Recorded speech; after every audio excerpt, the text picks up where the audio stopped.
Radyo Bida, ikaw ay number one. Masaya ang Pasko mo pag bida ka. Mas masaya ang Pasko mo pag bida ka. Mas masaya ang Pasko mo pag Radyo Bida ang radyo mo. Mas masaya ang Pasko mo pag bida ka. Bida ang Pasko pag Radyo Bida radyo mo. Mga programang paborito at panalong panalo. Sa balita at musika ay wala nang hahanapin pa. May drama at pakwela, talagang pampagana. Pasko na sa Radyo Bida, tayo na at magsaya. Pasko na sa Radyo Bida, saan ka pa? Dito na!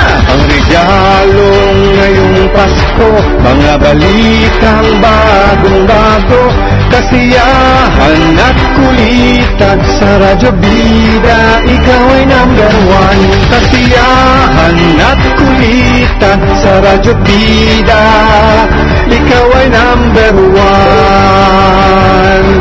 Maligayang Pasko mga bida! Walang news dito.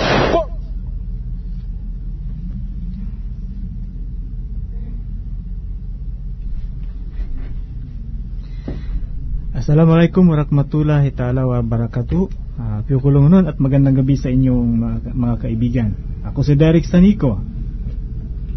At magandang gabi, ako naman si Bobby Benito. Kami ang makakasama nyo sa isang oras na talakayan tungkol sa nangyayaring peace process sa pagitan ng gobyerno ng Pilipinas at ng More Islamic Liberation Front at iba pang mga impormasyon na may kinalaman sa pag-uusad ng usapang pangkapayapaan, at yan ay hatid sa inyo ng Cotabato Multimedia Network o Comunet.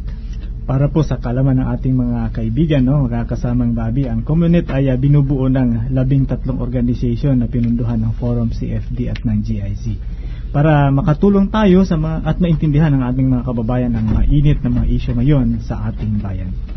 At tama ka diyan, kasamang Derek, at kaugnay nga niya ng mainit na balitang ating pag-uusapan ngayon, ang ginanap na ikalawang Bangsamoro Coordination Forum na ginanap nga sa Manila ngayong Nobyembre lamang. Oo. Ano nga ba yung Bangsamoro Coordination Forum, kasabang Bobby, pero para mas maintindihan ng ating mga tagapakinig? Itong Bangsamoro Coordination Forum ay kasamang Direk, ito yung usapan sa pagitan ng Moro National Liberation Front o MNLF at ng Moro Islamic Liberation Front o MILF. Ito ay pinangungunahan ng Organization of Islamic Cooperation o OIC, at ito kasamang Direk ay bunga ng ilang beses, ilang ulit na rin pag-uusap ng dalawang panig para mas magkakaintindihan sila at magkaisa sa mga kanilang pinaglalaban at mga adhikain para nga suportahan itong gagawing Bangsamoro New Political Entity. Ang ganda pa lang ng mekanismo na ito, kasamang Bobby. Kasi kung sa pamagitan nito na ilalabas ng magkabilang panig ang kanilang gustong mangyari sa isa't isa, para naman maging isa ang kanilang ipinaglalaban at i-respeto ang bawat grupo. Iyan ang power ng magkakasundo, kasamang Direk, Walang imposible kung hindi pinag-uusapan ng maayos at mainahon. Nga, sa halip na pag-usapan ng isa, yung isa, dapat sila ay mag-usap, So sabi nga ni Kaka Gamel, they have to talk with each other, not to talk about each other. Opo. Tama, kaugnay po niya, sa usapin niya na kasamang Bobby, ating itatanong mamaya, kung ano ang kanilang masasabi, sa MILF at MNLF, At atin din makakapanayam mamaya ang chairman ng Mindanao Civil Society Organization Platform for Peace, na si Sir Jamil Alim, upang maibahagi din sa atin ang kanyang obserbasyon sa itong ang ginaganap na Bangsamoro Coordination Forum sa pagitan ng MILF at ng MNLF. At para sumali sa aming mga talakayan, mga kaibigan, mangyaring mag-text lamang po kayo sa mga numerong ito. Para sa mga smart subscriber, mag-text po tayo sa 169-0597. At para naman sa mga Globe at TM subscriber, ang gamit mag-text lamang po sa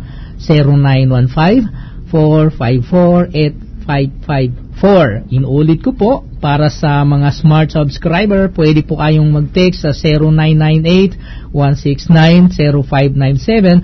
At para naman po doon sa mga Globe at mga TM subscriber, pwede po kayong mag-text sa 0915-454-8554.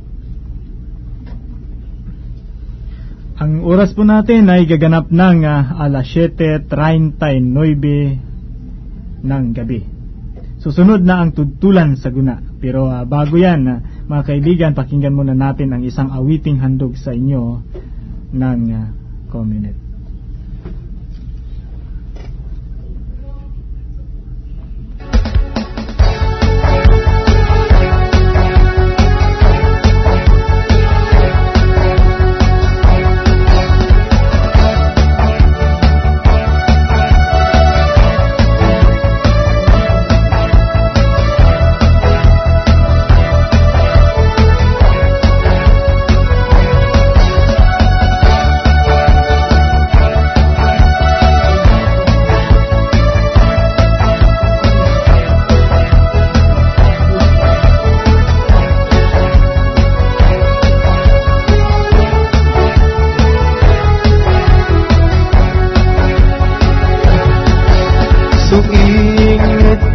Pimbatan ko so dumindaga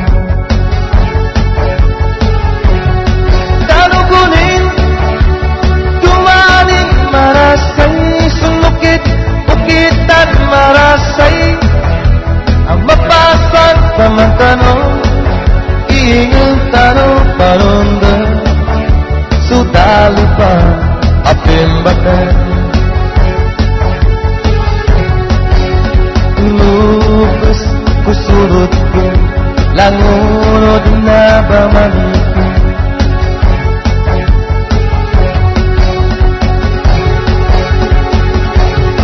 Namamikit Panalan o paninindin Tarong sugatala Nulangon miskinan O paninindog ya Allah Papamaga yung kami din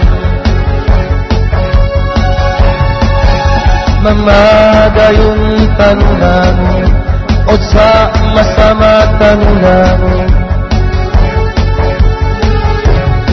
Di tanong I-surrender sukahanda Nung ginawa kang baya-baya Nulangon talilintan Muingat di tanong I-surrender sukahanda Nung ginawa kang baya-baya Nulangon talilintan Muingat dalo pa Tanong Apimbatan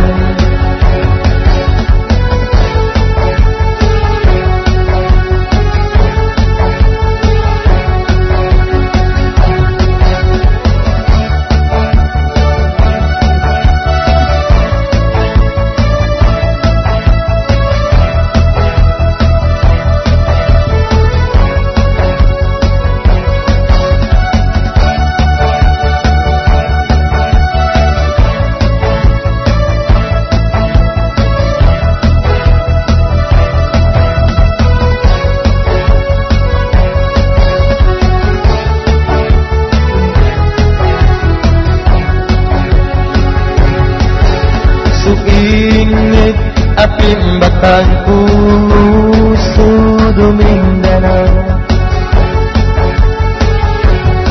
Kanukunin Dumanin marasay Sumukit ukitan marasay Ang mapasan tamang tanong Ingat tanong panundan Sudala pa apimbatan Panundan Sudala pa apimbatan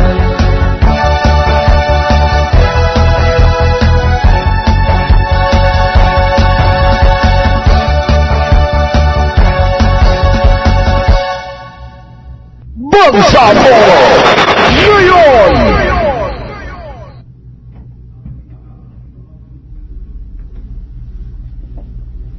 Sa ulo ng ating mga balita.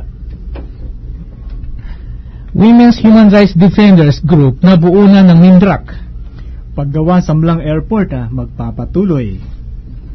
At ang 5 pinaghilang mga terorista na palaya na kamakailan.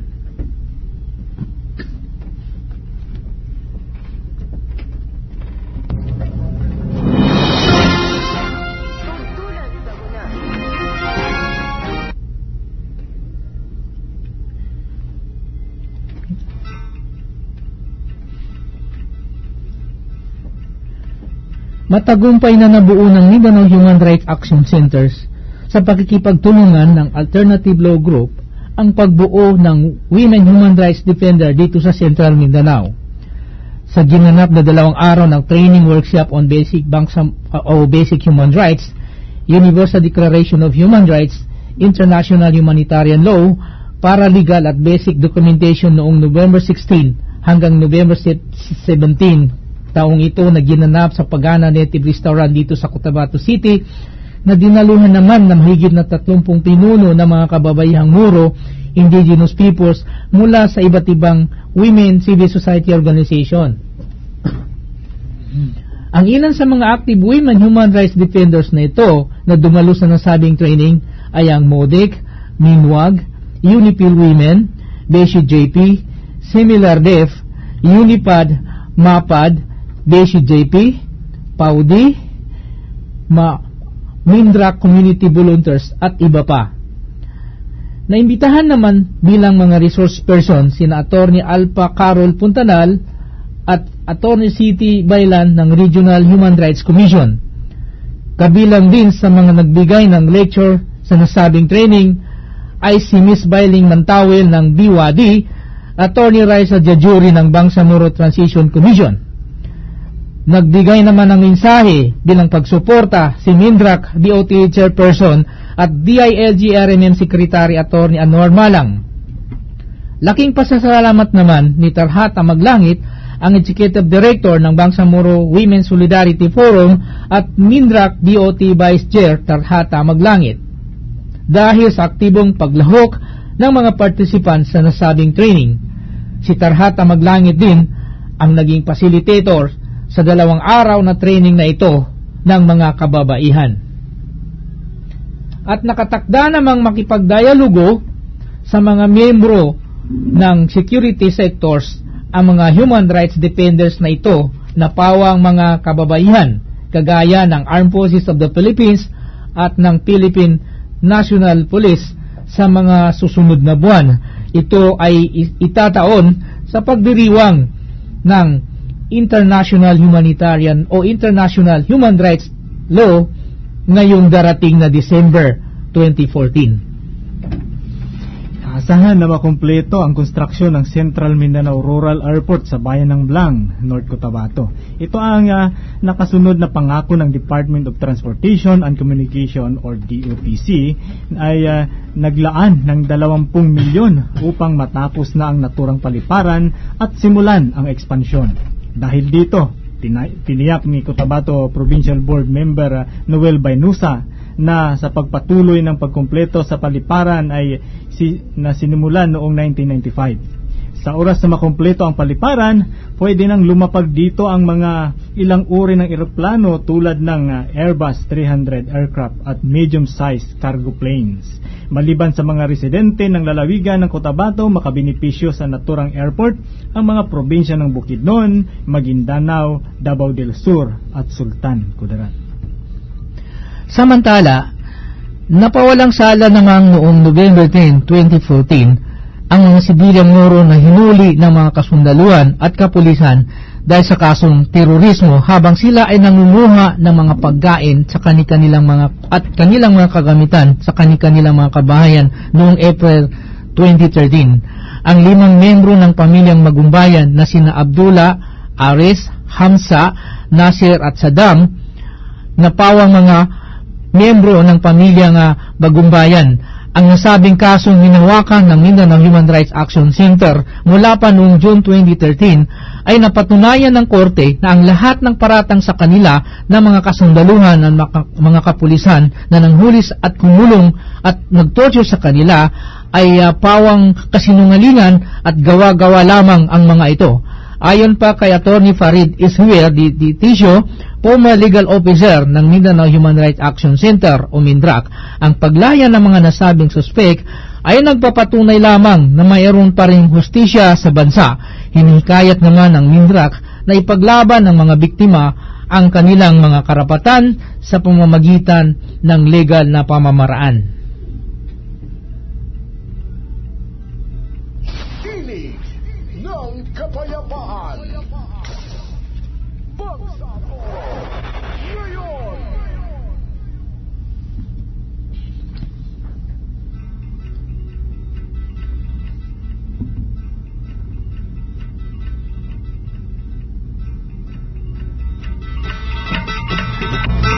At ngayon naman, pakinggan natin ang ginawang panayam sa atin ng mga kababayan, kaugnay pa rin sa usapin ng pag-uusap ng Moro National Liberation Front at ng MNLF, at Moro Islamic Liberation Front or MILF.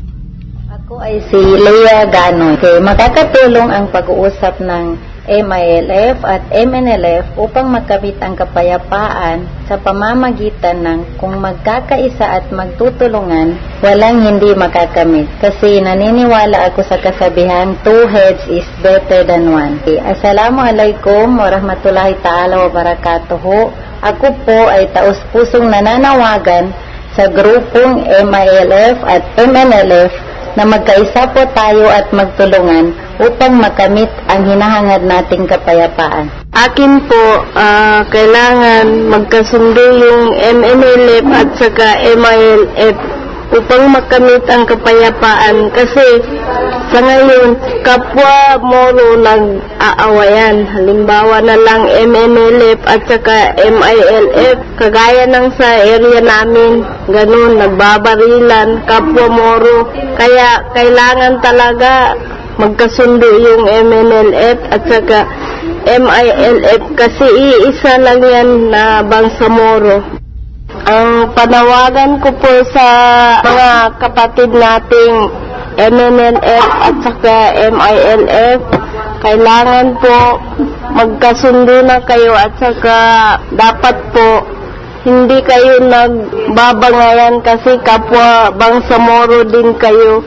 Kailangan magkasundo kayo kasi minsan sa ginagawa niyo na pag-aaway, tinatawanan lang tayo ng mga Christian kasi tayo rin nag-aawayan. Yun lang po, mag-i-class kasi kapwa tayo Bangsamoro. Sukran. Salamat po, ma'am.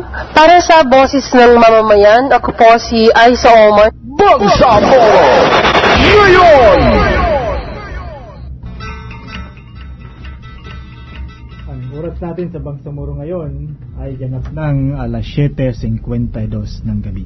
At yan ang boses ng ating mga mamayan. Susunod na ang ating live interview sa ating chairman ng Mindanao Civil Society Organization Platform for Peace na si Sir Giamel Alim. Pero bago yan, pakinggan muna natin ang ilan pang mga paalaala.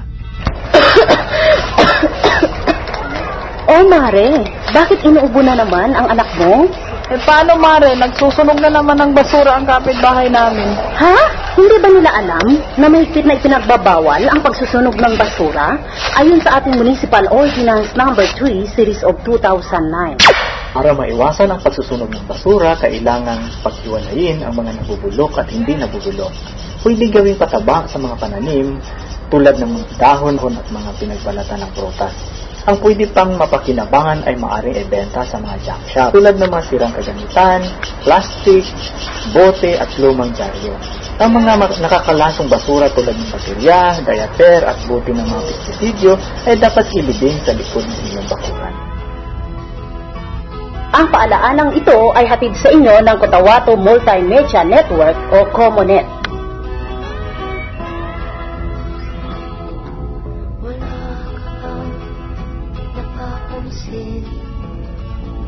Sa iyong mga kapaligiran. Tinig ng Kapayapaan. Mga kaibigan, no, sa punto pong ito, atin pong makakapanayam ng live si Sir Jamil Allen, no, ng chairman ng MCSOPP. Assalamualaikum, magandang gabi po, sir. Welcome po sa ating programang Bangsamoro ngayon. Magandang gabi rin po sa lahat ninyo dyan.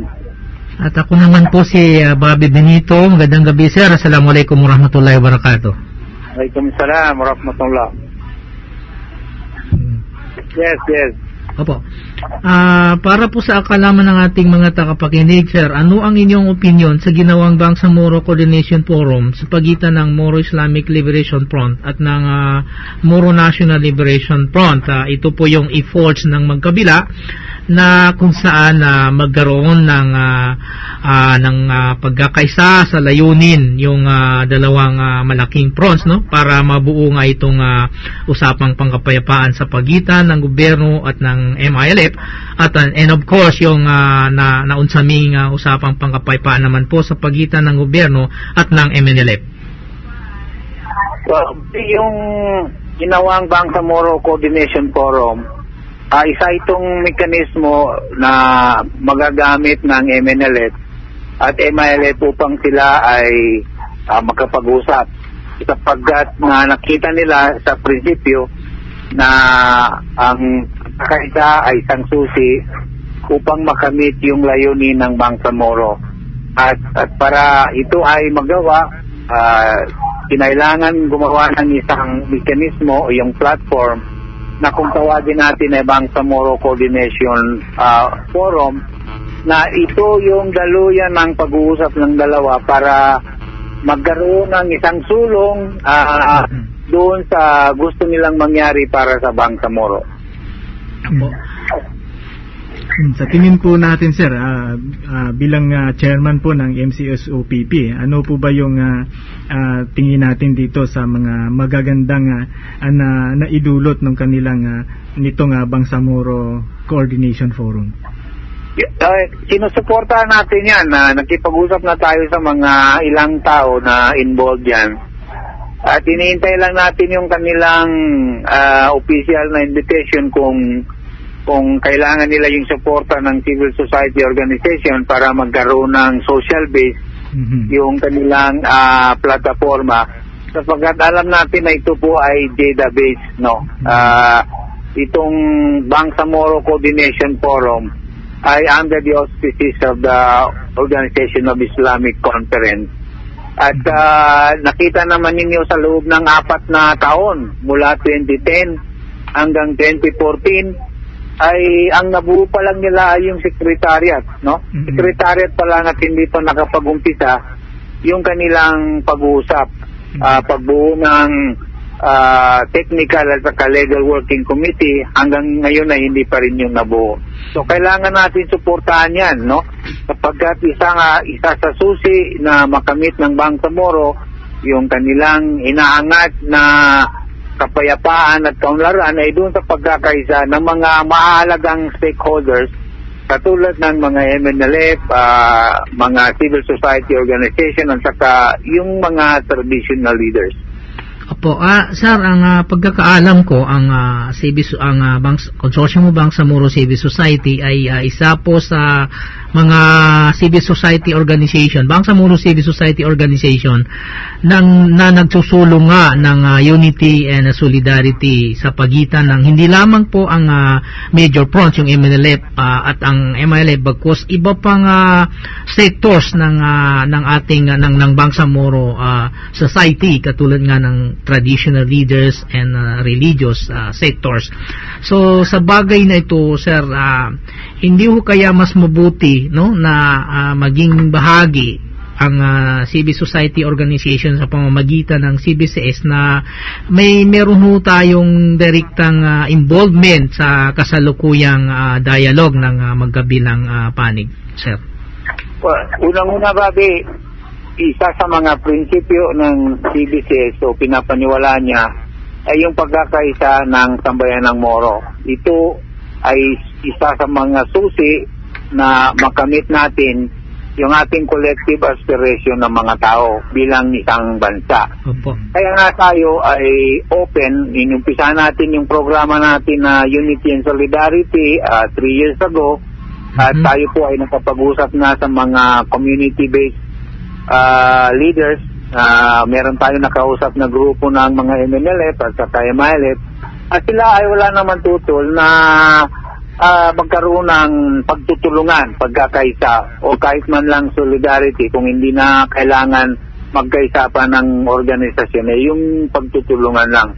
At initially, katulad ng sinabi ko, meron tayong nakausap na ilang tao na involved dito sa ongoing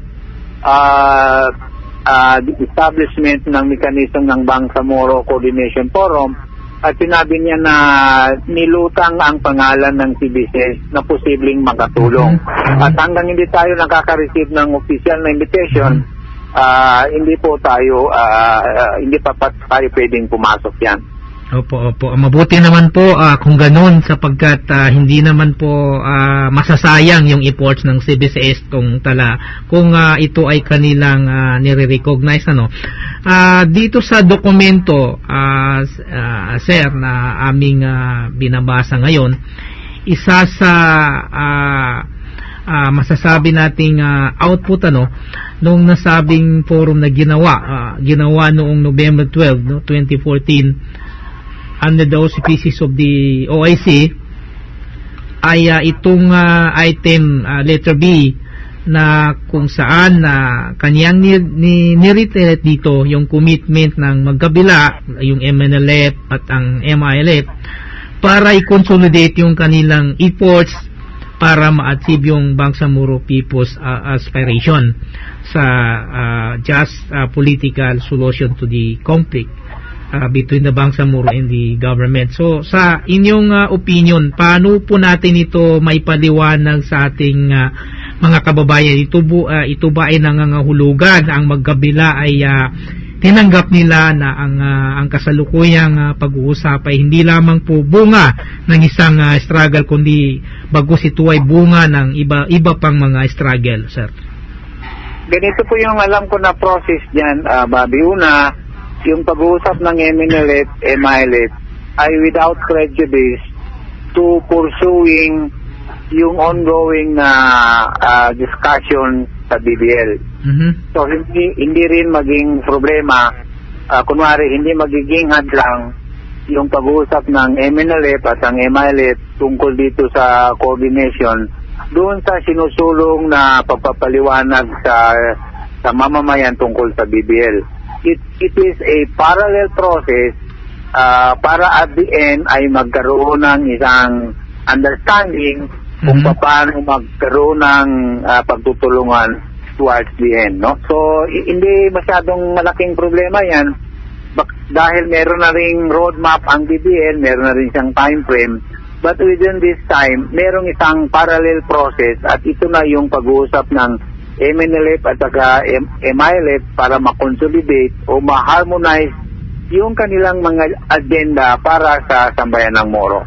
Opo, mabuti naman sapagkat ito yung ninanais ng ating mga kababayan, lalong-lalo na sila Bapo at si Babo at saka si Bapa sa ating mga komunidad, ano. At tayo ay nagagalak sapagkat katulad nga ng sinabi natin kanina, ni-recognize yung efforts ng mga civil society organization.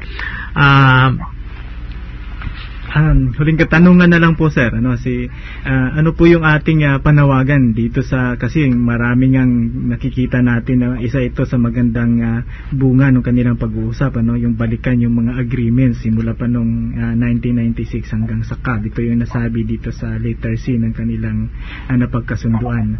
Ano yung ating panawagan po bilang chairman ng MCSOPP para po sa pagpatuloy?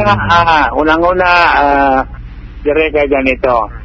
Dapat ay medyo agresibo ang MNLF at saka MILF doon sa pagsulong ng kanilang pag-uusap, no?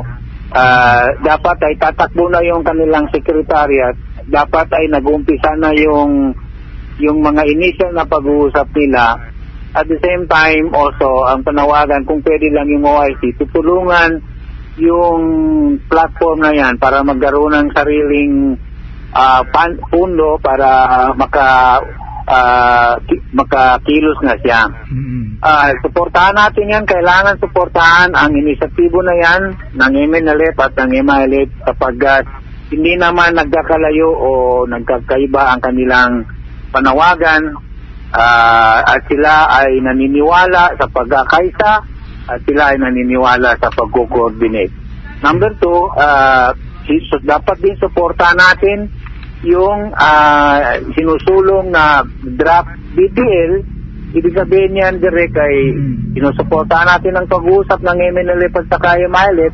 Sinusuportahan din natin yung pagpapaliwanag sa mga tao tungkol sa BBL, lalong-lalo na yung draft BBL sapagkat it reflects yung sentimento o grievances ng mga Bangsamoro. At yan po ang isang nakita natin ng mga susi. Una, ang pagkakaisa ng sambayan ng Moro, lalong-lalo na yung ating mga armadong grupo, at doon sa pagsulong din ng isang process na dapat bigyan din ng pagkakataon.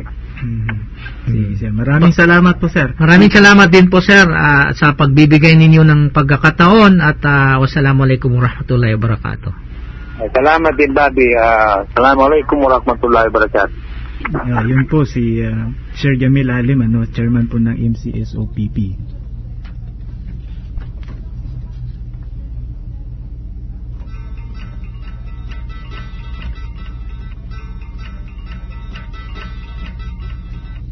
Tinig ng Kapayapaan.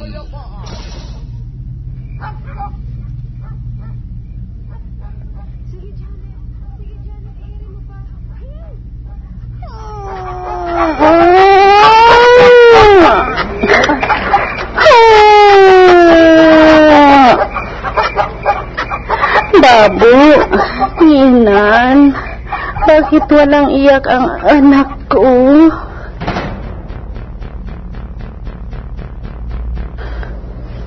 Kaya, huwag kang mabibigla ha, kasi patay na ang ating anak. Ayon sa National Statistics Authority, may 35 mga bata ang namamatay sa kabuuang 1,000 na pinapanganak kada taon.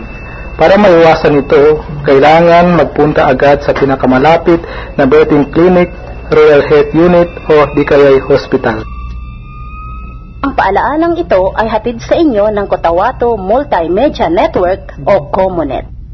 Tinig ng Kapayapaan.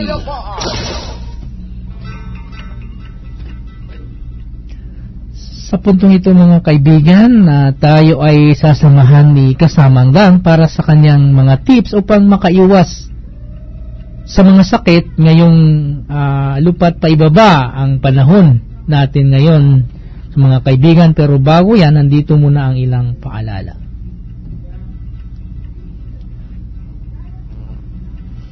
Ang oras natin sa Bangsamoro ngayon ay ganap na ang alas 8:07 ng gabi. Habang mukhang hindi natin makontak si Kasamang Dang, ano? Okay na? Hello, Kasamang Dang. Magandang gabi po dyan.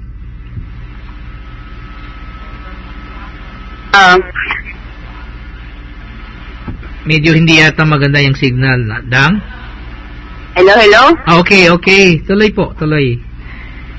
Okay, para sa tips natin ngayong gabi, no, para malaman ng ating mga kababayan kung anong dapat nilang gawin para makaiwas sa sakit, ito po ang tips natin ngayon. Para po sa kaibigan, para makaiwas tayo sa sakit, kailangan pong huwag tayong magpaulan, lalo pat ngayon, bago-bago tayo ng panahon, no? Kailangan magdala tayo ng payong, paating magdala ng panglaban sa init at panglaban din sa ulan. At kapag tayo ay may sipon, kasamang Derek at kasamang Bobby, huwag nang uminom ng gamot. May water therapy, mas magaling yun, di ba? Kasamang Derek at kasamang Bobby. At para pa sa ating kalusugan, panatilihing malusog para makaiwas sa mga sakit at hindi tayo kapitan ng sakit. Kumain ng mga masustansyang pagkain at nang maging malusog ang ating katawan. At para sa gabing ito, para sa tips, ako si Nuraida Akad, para sa tips ngayong gabi. Magandang gabi po sa inyong lahat. Salamat kasamang Dang sa iyong ibinahaging impormasyon sa ating mga kababayan. Tinig ng Kapayapaan! Oo nga, no?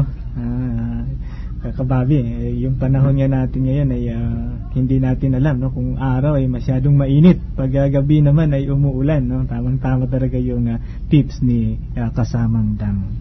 Mga kaibigan, no, atin pong pakinggan ngayon ang boses ng ating mga kababayan para sa kanilang panawagan sa Moro National Liberation Front at ng Moro Islamic Liberation Front para sa ituloy-tuloy yung pagkakasundo.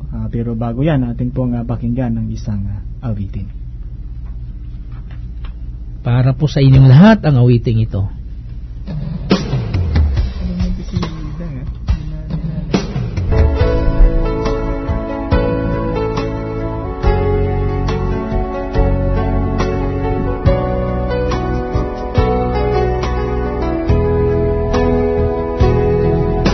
Tulikan ka, gamanan ka sa lagi. Sabab sanang nabati ako'y aranginan ko. Supilan ka, ba manutol sa lagi. Sang kubo ba pinusan, adang lilinin kasi. Kung nasuin ipayag ko, sungkanya damang dusi pa ko sa nagkanan. Tubay puna na mitsaring ka. Kung nasuin ipayag ko, natagaw na dalasuan ang agapya. Tutulik ang lugaman ka. So puso ko nakainam sa lagang, katigulong kabenalangon sunasipang.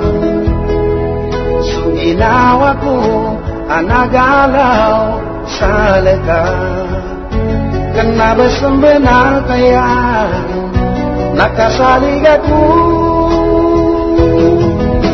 Kung nasuin ipayag ko, so kagidamang dusipat ko sa lagkanan. Tubay puna na minsaning ka.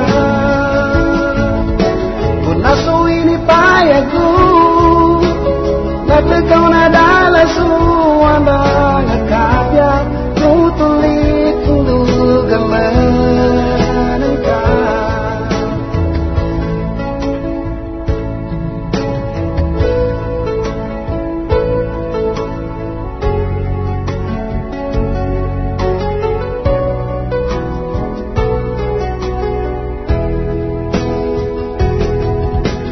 Nasuin ipayag ko, sugagara ng lusipat ko sa lagkanan. Tubay puna na minsaning ka.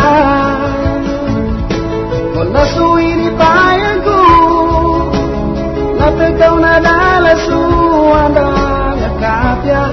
Tutulik ang lugaman ka.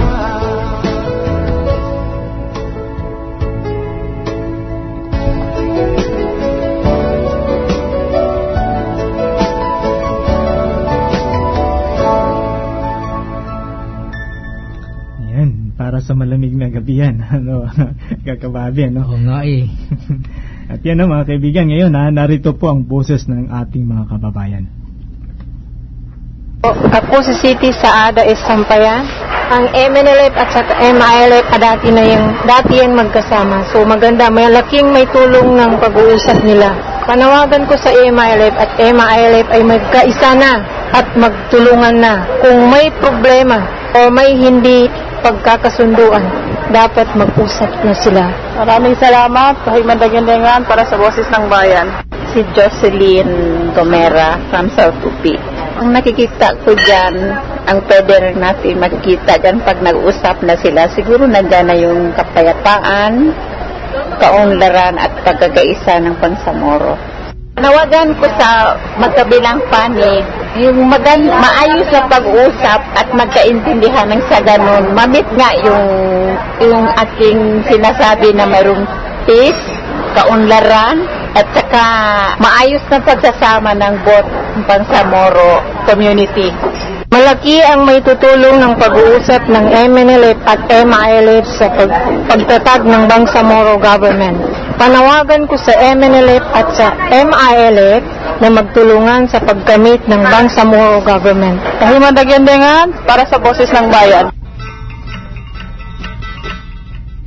At yan ang boses ng masa. Maraming salamat sa inyo mga kaibigan sa pakikisa ninyo sa amin upang makamit ang kapayapaan sa pamamagitan ng pagkakaisa. Sa mga nais pang magpadala ng mga komento, reaksyon o panawagan, maaari po kayong mag-text sa ating Comunet mobile numbers, no? Sa Smart Subscriber, mag-text lamang po sa 0998-169-0597 at sa Globe TM at saka Globe at saka TM subscriber, mga kaibigan, mag-text po lamang kayo sa number na 0915-454-8554. Sa pagpapadala ng mensahe ay huwag kalimutang banggitin ang inyong complete name o nickname at maging ang lugar kung saan kayo nakatira. Maya-maya mga kaibigan ay susunod na ang tudtulan sa guna. Alamin natin ang mga iba pang mga kaganapan sa loob at labas ng Bangsamoro community.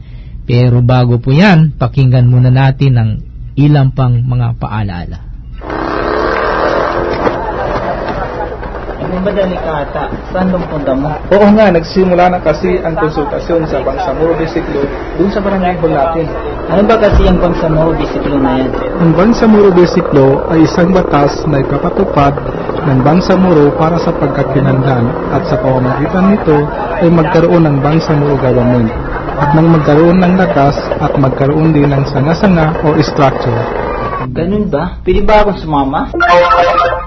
Dumalo tayo sa mga ginagawang public consultation patungkol sa Bangsamoro Bisiklo upang maliwanagan tayo sa mga artikulo at mga seksyon na napaloob dito. Magmungkahi ng ating mga pananaw sa naturang ipapasang batas para sa Bangsamoro. Ang programang ito ay hatid sa inyo ng Cotabato Multimedia Network o COMNET.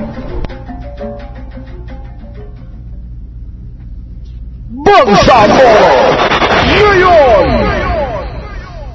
Ang oras natin ay ganap ng alas 8:17 ng gabi. Sa punto pong ito mga kaibigan, nating pakinggan ang mga tugtulan, no? Ayun na yung mga tugtulan natin, no, mga kaibigan, no? Maganda yung ating mga suhesyon at mga mungkahi ng ating mamamayan patungkol dito sa usapin ng BCF, kakababi.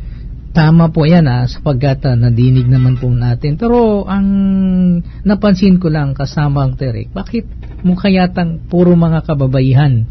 Yung nadinig natin na mga boses kanina, wala pa akong nadinig na boses ng mga kalalakayan.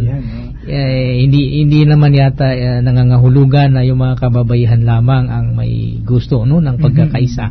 Pero sa tingin mo, kakababi, tayo na yung mga kalalakihan ngayon. Tama. Sa tingin mo kaya itong pag-uusap ng dalawang kampo, sa tingin mo ano yung maibahagi, magandang maidulot ng kanilang pag-uusap? Napakalaki po sapagkat katulad nga ng sinabi ko kanina, isa po tayo, naging bahagi po tayo ng inisyatibong ito. Yung Bangsamoro Unity and Solidarity, may mga series of consultation and dialogue on Bangsamoro Unity and Solidarity na ginawa yung Consortium of Bangsamoro Civil Society at pinalad po tayo sapagkat tayo po ang talagang na-involved sa nasabing initiative.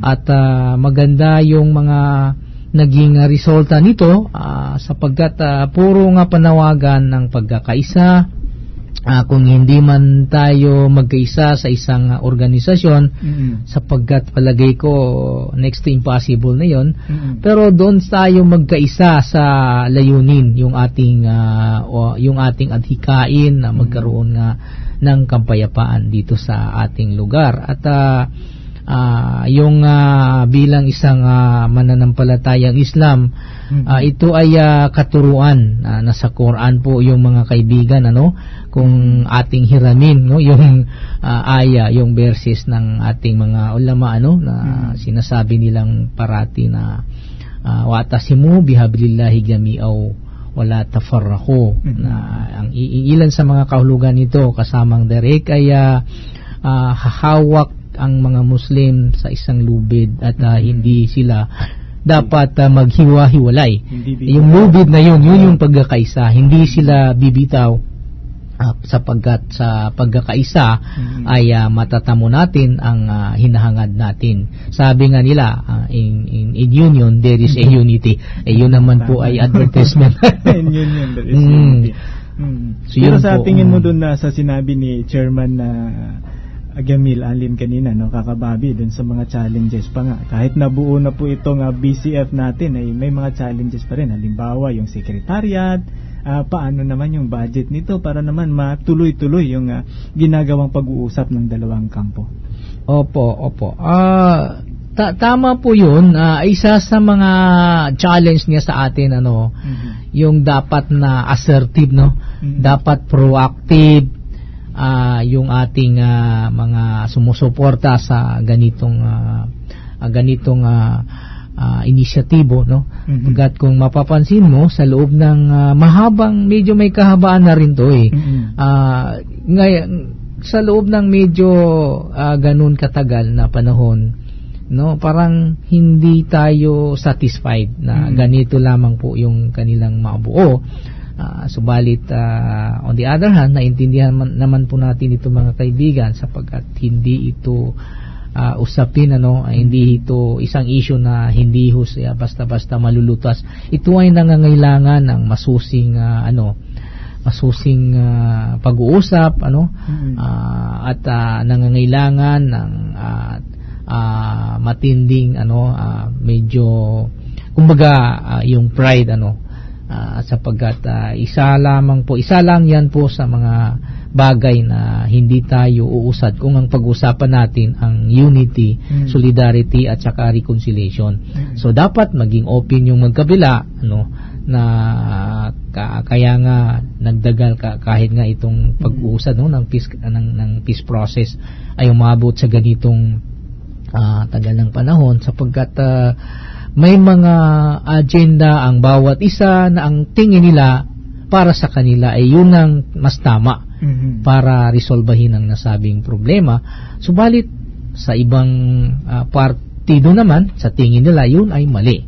Kaya nga kung titingnan natin sa pagtingin ng peace building, yung sabi nga natin nung sa mga cultural peace training, yung multiple lenses of conflict, kumbaga titingnan mo yung isang bagay sa sitwasyon, hindi sa sitwasyon mo kundi sa sitwasyon ng iba, para mas lalo mo siyang maintindihan kung bakit ganun ang kanyang pananaw. At nang maintindihan mo, hindi naman kinakailangan kumbinsihin mo siya para maniwala doon sa iniisip mo, doon sa inaakala mong solusyon sa problema, pero intindihin mo. Yun ang naman ang importante dito, yung understanding. Tama, Kaya nga dito maganda na itong mga nakatalaga dito, sa kanilang final communique, Bangsamoro Coordination Forum. Ito yung second session nila, kakababi noong 12-13 ng November, Kung titingnan natin dito, nakasulat dito yung palagi mong makikita, yung unity is indispensable and to the success of the Bangsamoro struggle. Kailangan ma-achieve yung justice, yung kapayapaan, at saka nakikita ko dito, kakababi, lahat naman ay gustong makita natin yung resulta ay para sa kabuuan ng Bangsamoro people. Opo, ang challenge dito sa magkabila ay sabi nga nila, walk the talks. Pinag-uusapan dapat ma-translate ito sa action. Sapagkat ito yung malungkot na nangyayari, ito yung reality, na habang may mga efforts sa taas, ay meron namang mga samot-saring hindi magandang nangyayari sa ground. Sa baba, Sana po ay makonsider ito ng ating mga leaders, kasi alam mo, maraming mga impormasyon na nare-receive tayo, natatanggap tayo, na hanggang sa kanina lang hapon ay patuloy yung labanan diyan sa may Aliusan, na you can imagine na displaced na naman po yung ating mga kababayan. Sana po ay bigyan ng wisdom ng wisdom ng Allah itong mga leaders, para nang sa ganon ay yung kanilang mga hindi, kumbaga, emotion lamang yan hindi nila ma-overcome yung kanilang emotion. Hindi makontrol yung emotion. Hindi makontrol yung emotion, kaya nagkakaroon ng outburst yung emotion na yun, nagkakaroon ng violence. Siyempre, pag may violence, may collateral damage yan. At ang masakit dito ay nagiging collateral damage yung ating mga kababayang mga civilian na wala namang kinalaman doon sa gulo. So dapat po ay maayos ito. Subalit hindi po tayo nawawala ng pag-asa, sapagkat mayroon po tayong paniniwala, at ito yung parati nating sinasabi noon pa man, na nakakahalintulad ito sa ilog kasamang diri. Kahit na medyo malapot, no?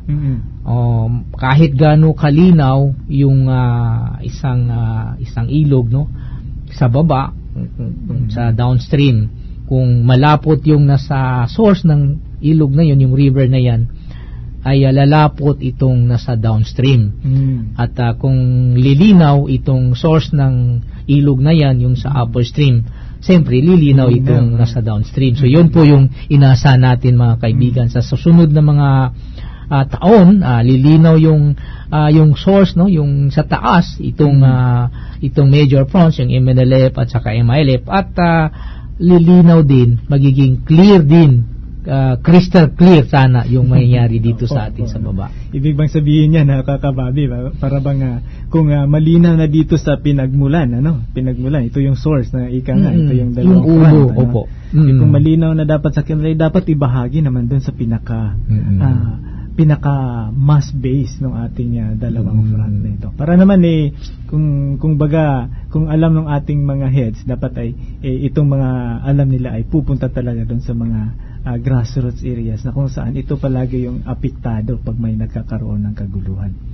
Opo, at by the way, kasamang direct, hindi naman po puro problema yung kahit ganito yung nangyayari, kabila yung bombings, kabila yung displacement, yung civilian ay parating sugatan, meron namang mga magagandang nangyayari. At nais kong ibahagi sa ating mga tagapakinig yung binalita ko nga kanina, na 5 membro ng Bagumbayan family ay na-release na kamakailan noong November 10, at tayo ay nagagalak sapagkat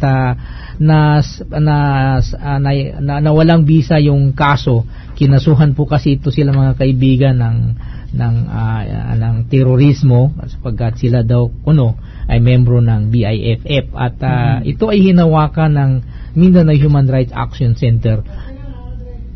At and finally, tayo ay nagpapasalamat sapagkat sila ay napawalang sala noong November 10. Na-release na po yung Bagumbayan 5. At alam mo, itong nangyaring ito ay maganda ito sapagkat hindi naman po lingid sa ating kaalaman, kasamang direct, na yung ating mga kababayan, yung ilan sa ating mga kababayan ay nawala na ng tiwala sa hustisya, sistema ng hustisya.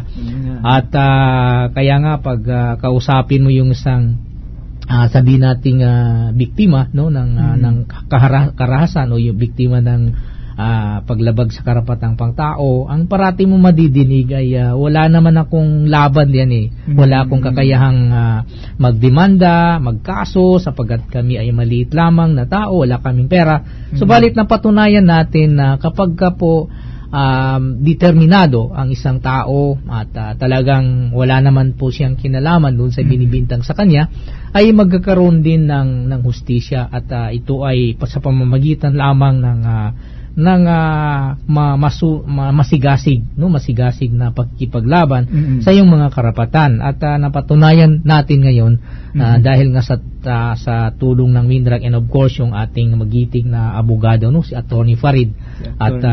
Si Attorney Farid ay talagang napawalang sala at pwede natin sabihin ito small gains sa MINRAC at tayo ay nagpapasalamat sa mga dating namumuno dating mga staff ng Mindanao Human Rights Action Center sapagkat doon sa kanilang efforts at nagkaroon nga ng kalutasan yung problema yung paglabag na yun sa karapatang pangtao. Tama, no? Kaya nga, isang magandang balita, puro magandang balita itong nabanggit natin ngayon. Lalong-lalo na itong Bangsamoro Coordination Forum. Oo, magandang rin yan, magandang updates din yan. Pero ganito talaga ay yung sitwasyon. Kung napapansin natin ngayon, kabi-kabila, bago nga lang, katulad ng spot report kanina, yung sa breaking news may sumabog na naman dito mga kaibigan dito sa Cotabato City, ay talagang masamang balita yon. Pero ang tanong kasi parati makakapekto ba ito sa usapang pangkapayapaan? Sinasabi natin parati na kung papaapekto tayo ay talagang makakaapekto ito. Pero pag hindi tayo papaapekto, ibig sabihin hold on tayo sa kapayapaan, ay palagay ko hindi rin magiging problema ang lahat ng mga pangyayari na ito. Tama, no? Ang oras po natin kakababi ay ganap ng alas 8. 28 ng gabi. 2 minuto na lamang po mga kaibigan at maghiwa-hiwalay na naman po tayo.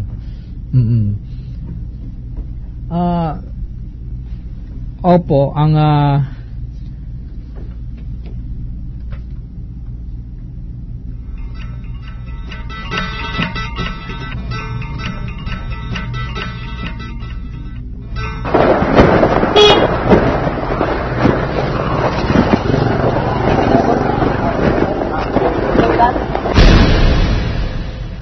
anong nangyari? May mga batang namamasada ng tricycle, nagkabanggaan daw. Ha? Saan pala ang mga magulang ng mga batang yan?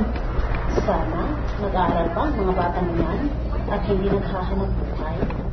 Umabot sa 5.5 million na mga kabataan ang napilitang maghanap buhay para makatulong sa kanilang mga magulang. Ang 3 million dito ay nagtatrabaho na may potensya sa panganib ng mga chemical at matatalas na mga bagay. Ang 2.5 million na mga kabataan ay hindi gaanong panganib, ngunit madalas na pinipilit na magtrabaho na mahabang oras na may kaunting pahinga lamang. Isulong ang karapatan ng mga kabataan. Sugpuin ang child labor. Ang programang ito ay hatid sa inyo ng Cotabato Multimedia Network o COMNET.